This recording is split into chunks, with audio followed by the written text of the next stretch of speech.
Hello and welcome to SKB shots. Boxing day అనేది ఏంటి, ఎందుకు ఆ పేరు అనేది వచ్చింది, అండ్ ఎందుకు ప్రతిసారి మెల్బర్న్లో ఈ టెస్ట్ మ్యాచ్ అనేది ప్రతి ఏడాది కూడా నిర్వహించాలని చూస్తారు, ఇంకెక్కడెక్కడ స్పోర్ట్స్ అనేవి ఆడుతూ ఉంటారు, అసలు ఈ పేరు వెనకాల ఉన్న రహస్యం ఏంటి, and Boxing Day is it really a marketing tactic అనే దాని గురించి మనం మాట్లాడుకుందాం. And let's get started.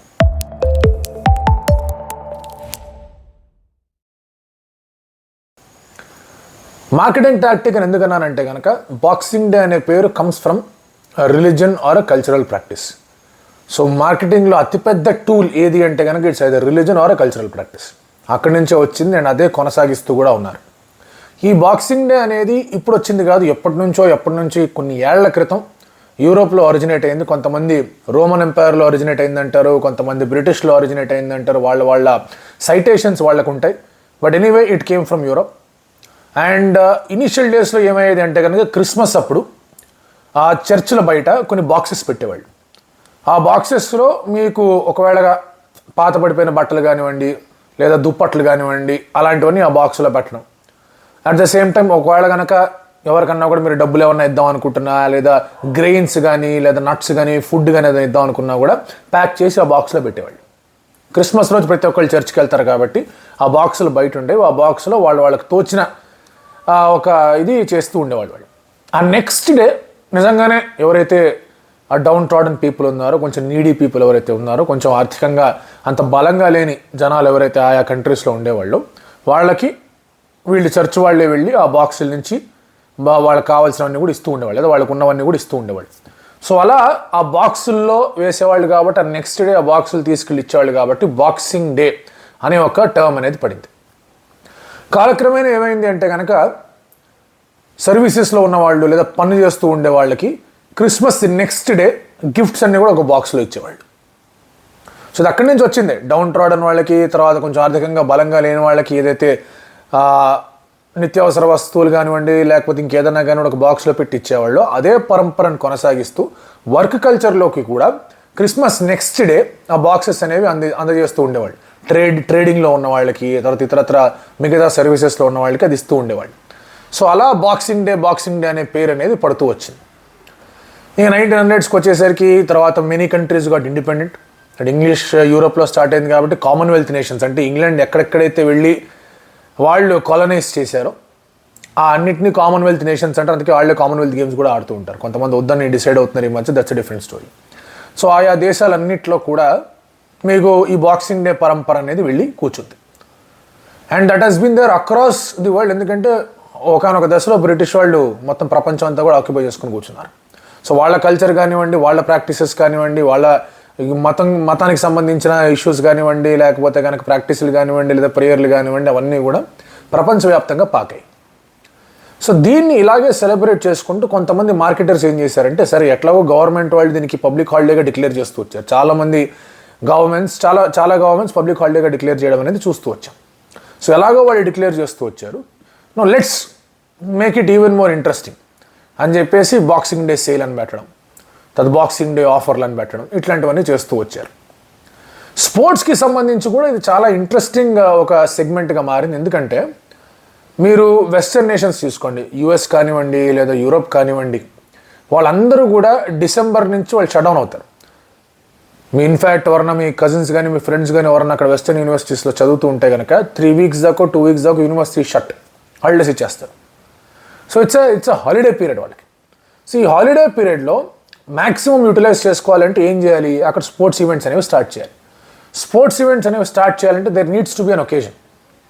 So Boxing Day event అని చెప్పేసి పెట్టేయడం, బాక్సింగ్ డే స్పోర్ట్స్ అని చెప్పేసి స్టార్ట్ చేయడం అనేది జరుగుతూ వచ్చాయి. మీకు అమెరికాలో కూడా చాలా అమెరికన్ సాకర్ కానివ్వండి, ఎన్ఎఫ్ఎల్ కానివ్వండి, లేదా ఇతర అదర్ స్పోర్ట్స్ కానివ్వండి అక్కడ జరుగుతాయి.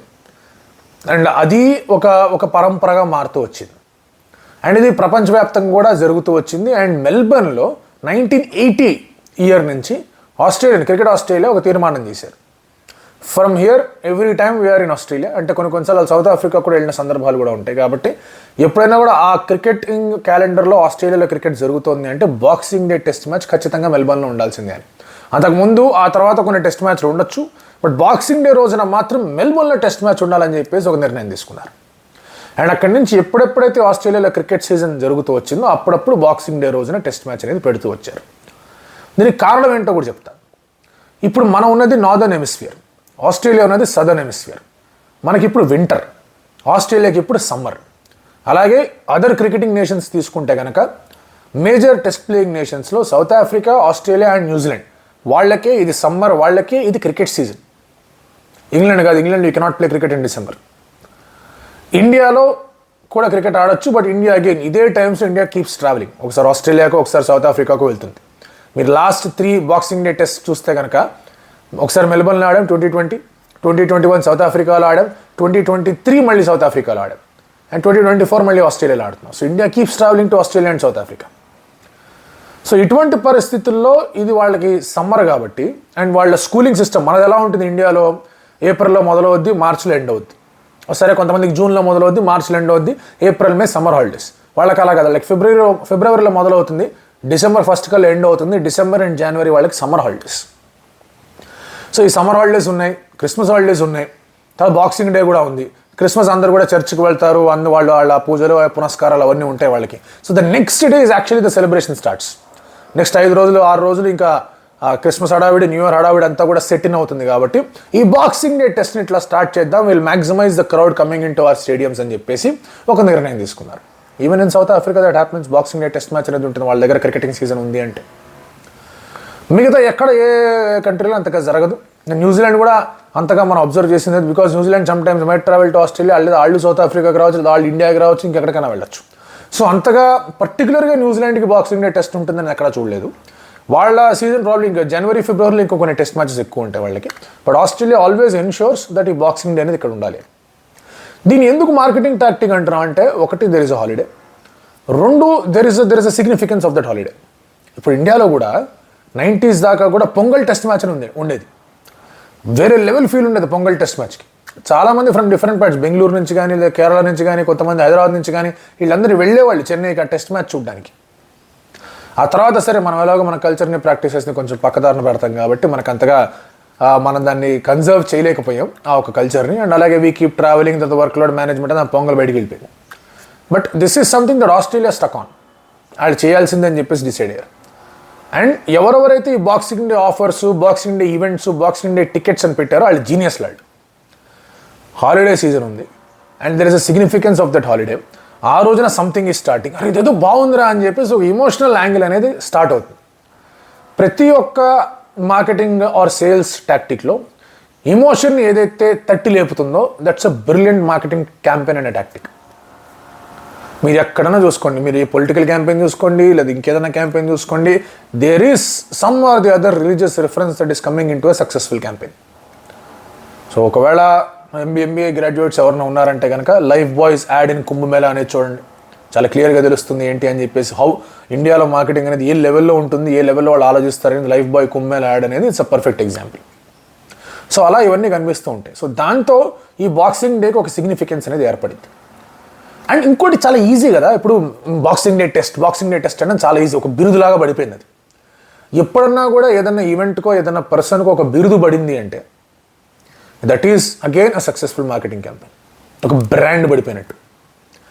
సో ఈ టెస్ట్ మ్యాచ్కి బ్రాండ్ పడడం, ఈ టెస్ట్ మ్యాచ్కి ఒక సిగ్నిఫికెన్స్ రావడం, ఈ టెస్ట్ మ్యాచ్ సిగ్నిఫికెన్స్ బ్రాండ్ పడడం వల్ల టికెట్ ప్రైసెస్ మీద డిమాండ్ అనేది ఎక్కువగా ఉండడం, అరే ఈరోజు ఎలాగైనా సరే మిస్ కావద్దని చెప్పేసి ఒక ఇమోషనల్గా ఆన్ అవ్వడం, వాళ్ళ మైండ్స్ ఎలాగైనా సరే టికెట్లు కొందామని చెప్పేసి వాళ్ళు ప్రయత్నాలు చేయడం, దానివల్ల టికెట్ ప్రైస్ అనేది హైక్ అవ్వడం, దాంతో గేట్ రెవెన్యూ అనేది పెరగడం.